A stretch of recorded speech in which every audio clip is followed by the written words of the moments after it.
Alô galera do 8º ano, professor Jairo chegando para mais uma aula de filosofia. E aí, como você está? Tudo bem? Tudo bem com você, com a sua família? Com o professor Jairo, tudo em paz? Estamos tranquilos. E hoje nossa aula de filosofia, com uma novidade. Nós estamos agora com o nosso segundo livro de filosofia e ele vai retratar um pouco sobre ética, tá? Nós vamos conhecer um pouco sobre ética e ética moderna. Espero que você consiga entender esses conceitos e que a partir de agora você consiga trazer nas suas discussões um pouco sobre ética na perspectiva da modernidade. Então, tudo isso preparado com todo carinho para vocês. Então, nós vamos começar e eu queria que você, nesse momento, fizesse uma reflexão na sua casa sobre o que é ética. Nós falamos tanto sobre essa palavra ética e, de fato, o que é ética, né? Nós estamos na escola, nós falamos sobre ética, estamos no meio dos nossos familiares, alguém fala em ética, ou alguém diz, isso aqui é falta de ética. Mas, na verdade, o que é ética? Então, hoje nós temos a oportunidade de explorar um pouco, dentro da filosofia, o que é ética. E também ver o pensamento de outros filósofos em relação à ética moderna. Então, vamos lá, dando início. Essa é uma imagem que vai estar no nosso novo livro. Você vai, com certeza, ver essas imagens que vão iniciar no capítulo. Então, vamos dar sequência sobre ética moderna, discussando, falando, percebendo o que outros teóricos falam sobre isso. E, óbvio, trazendo uma definição concreta para que você possa entender e para que nós possamos ter uma aula tranquila, com muitas informações. Então, vamos lá, pega o seu livro, pega o seu marca-texto, caneta, lápis. Vai aí marcando, grifando no seu livro, porque esse assunto está no seu livro. E você também pode marcar alguns pontos que você acha importantes no nosso vídeo, pausando. Então, você pode ir lá, pausa o vídeo e aí sim você pode marcar aí no seu caderno, copiar trechos da minha fala ou trechos do meu slide, tá bom? Vamos lá, trazendo aqui apresentar algumas imagens de filósofos para vocês, mas o nosso assunto começa de fato agora. Vamos lá. Então eu começo a nossa aula trazendo um pouco de definição do que é ética. Então eu trouxe essa palavra primeiro para a gente discutir ética, depois nós vamos entrar na ideia de ética moderna. Então vamos lá. O termo ética, olha que interessante, deriva do grego ethos. Caráter, modo de ser, essa é a definição de uma pessoa. Ah, professor, então quer dizer que eu posso afirmar que ética é caráter, modo de ser de uma pessoa. Isso. Ética é um conjunto de valores, olha também como é interessante, valores morais e princípios que norteiam a conduta humana na sociedade. Então é a ética que vai fazer com que eu e você possamos ter um norte, ou seja, na nossa conduta humana. Continuando, a ética serve para que haja equilíbrio, olha que interessante, e bom funcionamento social. Então a ética, ela tem toda essa responsabilidade de trazer um equilíbrio e um bom funcionamento social, ou seja, trazer um bom senso entre as pessoas. Então a ética tem essa grande responsabilidade, possibilitando que ninguém saia ou seja prejudicado em qualquer situação. Então aqui, professor, nós já temos um entendimento sobre o que é ética. Então vamos lá novamente. Que ética ela serve para nortear, para dar equilíbrio e para que haja um funcionamento social, possibilitando que ninguém saia prejudicado ou seja prejudicado. E em cima vai dizer que é justamente caráter, modo de ser de uma pessoa, que ética é um conjunto de valores morais e princípios, olha que interessante, que norteiam a conduta humana da sociedade. Beleza? Estão conseguindo acompanhar? Pois é, nós estamos hoje falando sobre ética e trazendo uma perspectiva baseada no que os filósofos falam sobre ética moderna. Antes de entrarmos propriamente dito na ética moderna, nós estamos apresentando um pouco sobre ética. Então vamos lá, mais um pouquinho. A ética se refere ao estudo de condutas e ações morais de pessoas dentro da sociedade em que estão inseridas. A ética trata-se de um tema de amplo estudo no campo da filosofia. É por isso que nós estamos, turma do 8º ano, estudando sobre ética na perspectiva da filosofia, que diz o seguinte, que contribui com o molde de padrões e ações de pessoas na sociedade, visto que a ética forma valores morais dos seres humanos. Pronto. Então nós já temos uma noção de uma definição sobre o que é ética, ok? Uma visão ampla sobre o que é ética. Agora nós vamos trazer para vocês a definição de ética moderna, já que nós falamos em ética, que nós estamos inseridos nesse processo de ética. O que é a ética moderna? Então vamos lá, para que vocês possam compreender, e se você já quiser anotar em seu caderno, fica à vontade, pausa esse vídeo, faz essa cópia, e aí você vai ter um material para você poder estudar. Então vamos lá. Ética moderna é a atual característica de toda a ação humana. Opa, então já sei que a ética é a atual característica de toda ação humana. Toda ação que eu venha desenvolver, eu estou inserido no contexto de uma ética moderna. Então, é isso que ele está dizendo. Toda ação humana. E algo que influencia muito no ser social de uma pessoa. Então, a ética moderna, ela vai influenciar o ser humano. É o modo como a pessoa age de acordo com suas ações, olha aqui, e moral e comportamento. Então, a ética moderna, ela vai estar inserida nas nossas ações, no que é moral e no nosso comportamento. Então, a ética moderna, ela vai também trazer características que vão estar inseridas em minha pessoa. Isso é o início de uma discussão sobre a ética moderna. Então, quer dizer, professor, que aqui o senhor já está trazendo um conceito sobre ética moderna, e nessa definição de ética moderna que o senhor está trazendo, é interessante que eu e os meus colegas, ou os meus familiares e amigos, possamos compreender que a ética moderna, ela vai, de uma certa forma, trabalhar dentro da perspectiva das ações, da moral e do comportamento de quem? Do homem. O comportamento humano, tá? Então isso é ética moderna. É a atual característica de todas as ações, olha aqui, humano. Então tudo aquilo que eu faço, estou enquadrado dentro dessa perspectiva, dessa ética, que é a chamada ética moderna, que é o assunto do nosso livro.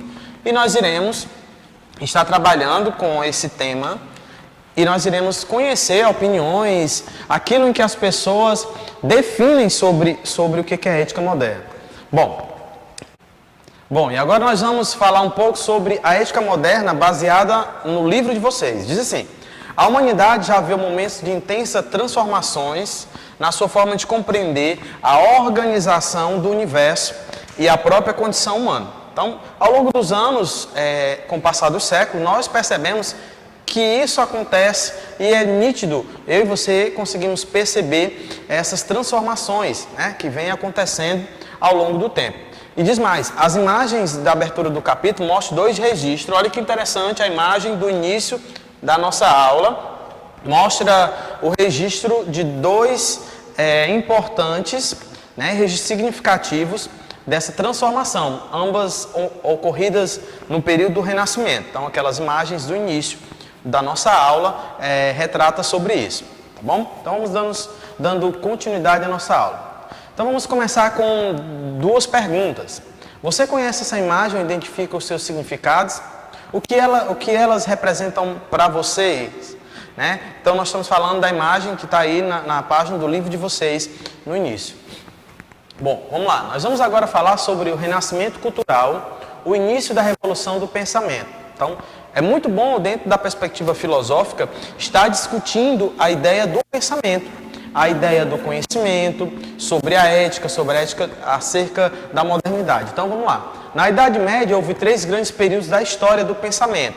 Primeiro aqui que eu vou fazer um destaque é a patrística, certo? Esse é o primeiro. O segundo é a escolástica, tá? E o terceiro que eu vou comentar é o Renascimento. Então, são os 3 grandes períodos da história do pensamento. Então, lembre disso. História, tá aqui, história do pensamento. Nós estamos falando nesse momento sobre o renascimento cultural, o início da revolução do pensamento. Professor, qual relação nós vamos perceber entre a ética moderna e com essa questão da revolução do pensamento? Que é justamente esse período, tá? Nós vamos trabalhar a ética moderna nesse período também. Nos dois primeiros momentos, Santo Agostinho, que é um destaque que nós vamos ter nesse capítulo, e São Tomás de Aquino também são pensadores, tá? E Pedro Abelardo, entre outros, defenderam a fé cristã. Olha que interessante, a fé cristã, e lutaram contra as heresias, isto é, contra as ideias que difamavam a imagem da Igreja Católica e, portanto, a imagem de Deus.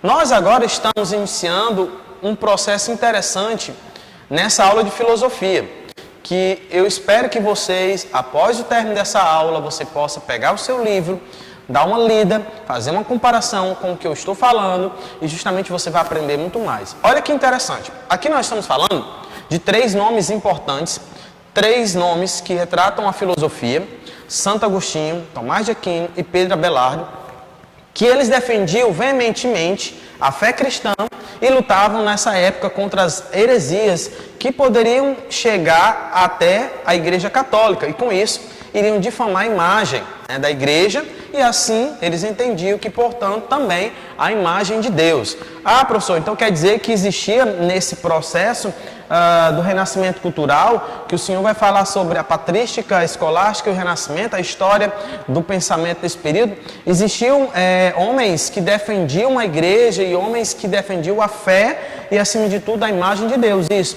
Agora nós vamos compreender melhor por que acontecia isso, né? Nesse período. Qual era a necessidade que existia de filósofos ou teólogos estarem defendendo o nome de Deus e, óbvio, que o nome da Igreja Católica, que na época detinha todo o poder, era o guarda-chuva onde todas as outras pessoas ou instituições estavam embaixo, porque a Igreja ela tinha um poder absoluto nessa época. Então, os filósofos, como eu já falei, e teólogos tratam nesse período. Então, vamos lá, conhecendo um pouco sobre essa ideia. Bem, quem são os patrísticas? Tá? Vamos lá. É o nome dado à filosofia cristã dos 3 primeiros séculos, elaborada pelos pais ou padres da Igreja, isso da Igreja Católica, os primeiros teóricos daí patrística. E consiste em quê? Na elaboração doutrinal das verdades de fé do cristianismo e na sua defesa contra os ataques dos pagãos e contra todos os que eram contra os hereges. Então, isso aqui é justamente um grupo que se levantava e que ele fazia uma defesa em nome da igreja e em nome de Deus e acerca das verdades da fé do cristianismo. Não esqueçam disso, tá? Então, esse era o primeiro grupo que eu queria apresentar para vocês, que está contemplado, voltando aqui, que está contemplado aqui. Na Idade Média houve 3 grandes períodos na história do pensamento. Então é isso que eu estou já apresentando para vocês. Estamos entendendo? Com certeza, né? Então vamos dar sequência para que a gente possa conhecer o próximo. Vamos lá. Próximo. Escolástica. Escolasticismo ou filosofia escolástica é um método ocidental de pensamento crítico e de aprendizagem com origem nas escolas monásticas cristãs que concilia a fé cristã com um sistema de pensamento racional. Aqui a gente já percebe que começa a mudar um pouco. No primeiro que nós acabamos de ver, patrística, eles vão defender somente a fé cristã e tudo aquilo que se levante que sejam identificados por ele como heresia, como algo que venha atrapalhar a fé e o pensamento da igreja e principalmente Deus. Já que no segundo, a questão da escolástica vai justamente trabalhar, vai conciliar, olha que interessante, conciliar, tá, a fé cristã com um sistema de pensamento racional, especialmente o da filosofia grega.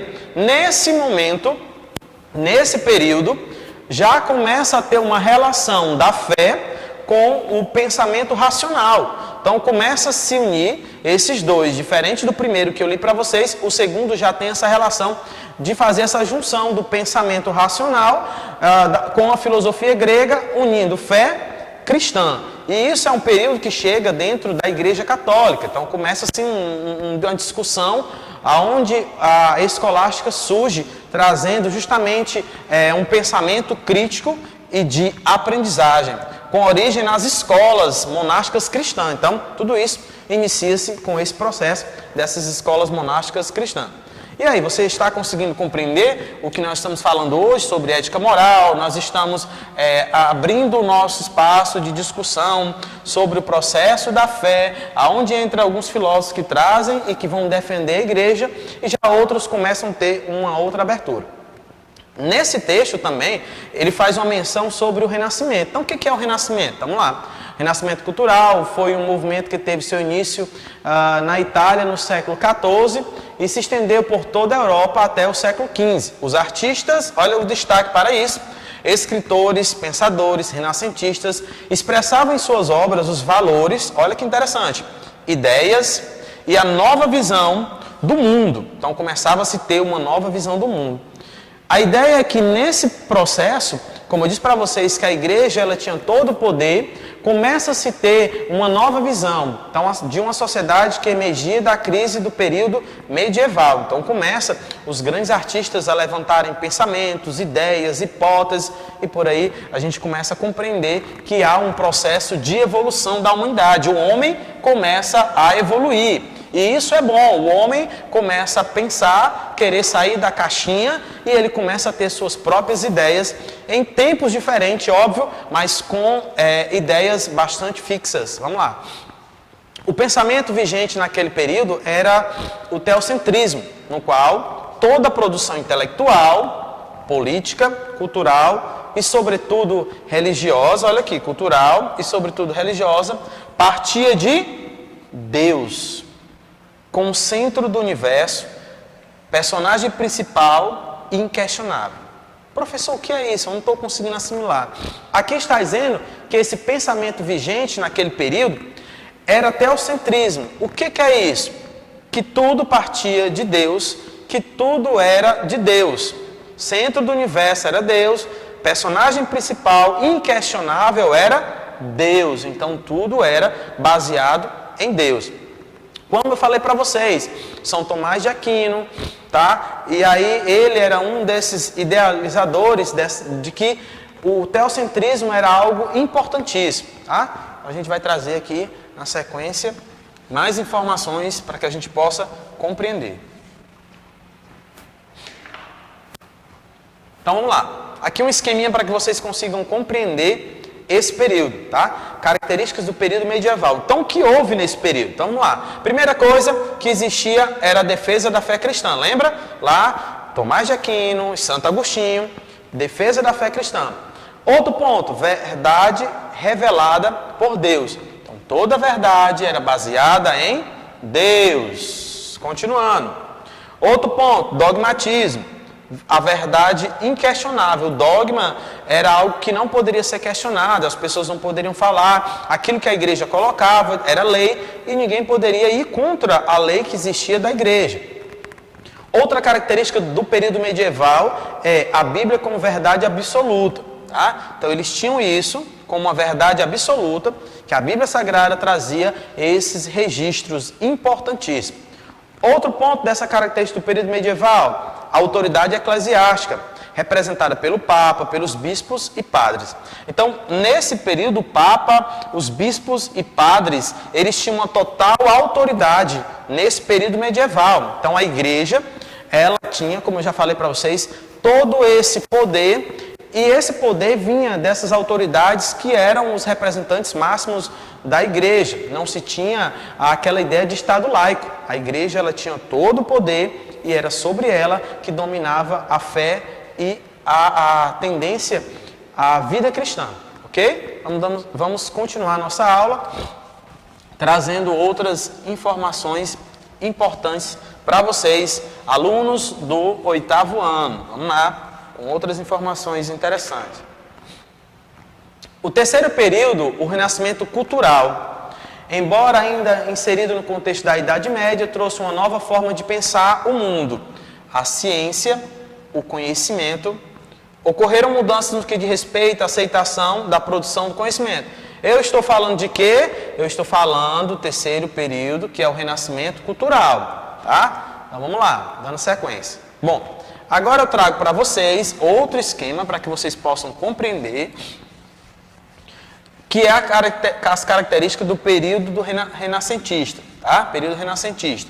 O primeiro período que vocês acompanharam era um período onde tudo estava voltado para a fé, Deus e principalmente a posição da Igreja Católica, e que os líderes supremos da Igreja Católica tinham poder absoluto. Mais uma vez, para você não esquecer, lembra do guarda-chuva? Isso, a Igreja tinha todo o poder e por baixo do guarda-chuva ficavam as pessoas, ficavam as classes, sejam elas classe média alta, no caso os ricos, e os pobres estavam lá. Existia algo que era regra, quem era pobre dizia que Deus tinha feito com que aquela pessoa nascesse pobre e ela deveria morrer pobre, dar continuidade à sua vida daquele jeito, e o rico poderia ficar ainda mais rico porque Deus queria que fosse daquela forma. Depois surge esse período, que é o período renascentista, que muda a visão, começa a se ter um novo pensamento e uma nova proposta. Olha o que acontece, o conhecimento ganha independência em relação à religião. E aqui a gente tem duas divisões. Começa-se o conhecimento e a religião. Eles estão separados, tá? Aqui a gente percebe que há uma separação. Isso aonde, professor? No período renascentista. O outro período, voltando aqui, foi o período medieval, que a fé dominava. Defesa da fé cristã, voltando. Então, aqui nós estamos agora no período renascentista. Então, o primeiro ponto para que a gente não esqueça é isso aqui. Conhecimento ganha independência em relação à religião. Então, nesse período, separa-se o conhecimento de um lado e a religião do outro. Eles podem estar próximos, mas agora cada um tem um pensamento específico. Ou seja, a igreja ela passa a não ser a prioridade. Nesse momento, a igreja não é o traço mais poderoso. Há uma divisão nesse exato momento. Outro ponto, retomada dos valores da cultura clássica. Então, começa a se pensar em valores culturais, ou seja, os valores gregos. Então, começa a se ter outros pensamentos. Outro ponto que faz parte das características do período renascentista. Nova corrente filosófica se destaca, o humanismo começa a surgir, tá? Um novo momento na filosofia. Lembra que eu coloquei lá nos primeiros slides que os teólogos e os filósofos saíam em defesa somente da fé, em defesa de Deus, da fé naquele período? Pois é, agora surge um novo momento, que são os filósofos que se destacam o período em relação ao humanismo. Outro ponto, busca do conhecimento em diversas áreas. Olha que interessante, aqui começa a se expandir, começa a surgir novas perspectivas de conhecimento baseado nesse período renascentista. E vamos à frente. Filósofos da antiguidade, como Vigílio, Aristóteles, Sêneca, Platão, entre outros, têm suas obras traduzidas e estudadas. Olha a expansão da filosofia chegando para a humanidade. Ok? Esse aqui, período renascentista. Então, fiquem atentos. Nós vamos dar continuidade à nossa aula, tá? Espero que vocês estejam entendendo, porque tudo isso está dentro do contexto da ética. Vamos lá, dando sequência. Bem, o humanismo, o que é o humanismo? Como ele se caracterizou? O humanismo caracterizou-se pela importância dada ao ser humano em vez de valorizar uma personalidade divina. Os humanistas aumentaram a participação do indivíduo na sociedade, reconhecendo que ele é um ser especial para o qual todas as atenções devem se voltar. Mas, por que essa mudança de pensamento tão drástica? Porque o ser humano é responsável pelo trabalho, pelas guerras, pelos amores e paixões e pelos relacionamentos, pela produção cultural. Tudo isso é produto das ações, das decisões humanas.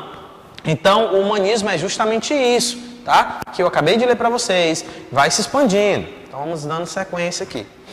Bem, esse reconhecimento é uma mudança grandiosa no pensamento vigente. Passou-se então do teocentrismo para o antropocentrismo. Lembra, gente? Teocentrismo, estava a visão, Deus, tudo era para Deus. E passou para o antropocentrismo, teoria que substitui o teocentrismo. O que é isso? Inserir o ser humano no centro das reflexões do pensamento, dando-lhe notoriedade, tornando o ser especial. Saia desse momento do teocentrismo e estava iniciando o antropocentrismo, tá? Nós estamos estudando porque é necessário a gente conhecer sobre esse período, essas teorias, tá? Vamos lá, dando continuidade.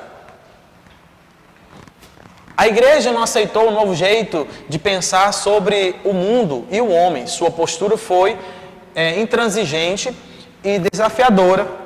Ela não poderia aceitar as novas ideias, a igreja não queria aceitar, pois elas valorizavam a crença do indivíduo e nos valores humanos em prejuízo de sua doutrina, que afirmava ser o homem possuidor de uma natureza pecadora.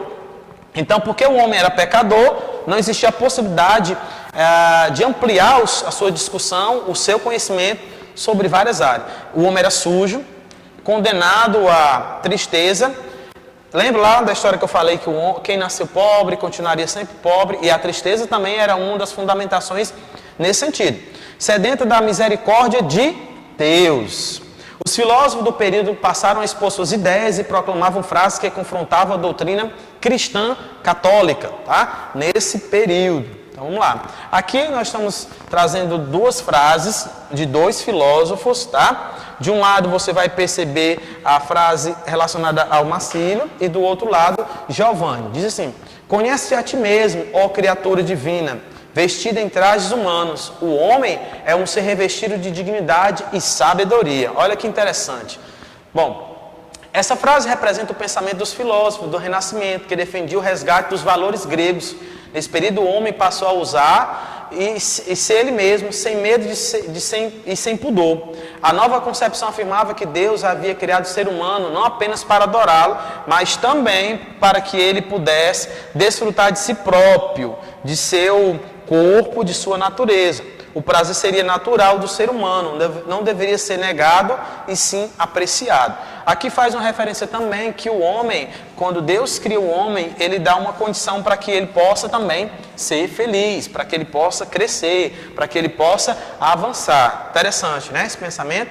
Esse resgate trouxe consigo a valorização do indivíduo. O novo ideal passou a ser de um homem que atuaria em todos os aspectos da vida, na cultura, olha que interessante, na arte, na ciência, enfim, na sociedade, pela capacidade intelectual que nós temos, tá? Vamos lá, nós estamos no último slide para encerrar nossa aula. Uma prática retomada nesse período foi a dissecação de corpos praticados na antiguidade e proibida na Idade Média. As dissecações de cadáveres proporcionaram ao renascentista a evolução do estudo da anatomia humana com o objetivo de descobrir a sua constituição. Essa prática, além de ter sido importante para a medicina, abriu caminho também para as artes plásticas que voltaram a representar o homem nu. O que tem a ver isso com a nossa aula, professor? Talvez você esteja se perguntando. É a relação, a evolução que o homem tem para com ele, ou seja, diante de tudo isso que nós assistimos, percebam como a ética moderna ela é importante para que o homem ele possa fazer uma autoanálise e ele possa estar inserido nessa sociedade. Inserido como? Inserido de uma forma em que ele possa produzir, em que ele possa agir, em que ele possa ser. Ok? Todas essas informações é justamente para que a gente possa discutir sobre ética. Agora você já sabe sobre esse assunto, eu vou ficar por aqui. Um forte abraço para vocês, até o nosso próximo encontro. Filosofia é isso, é o ato de pensar.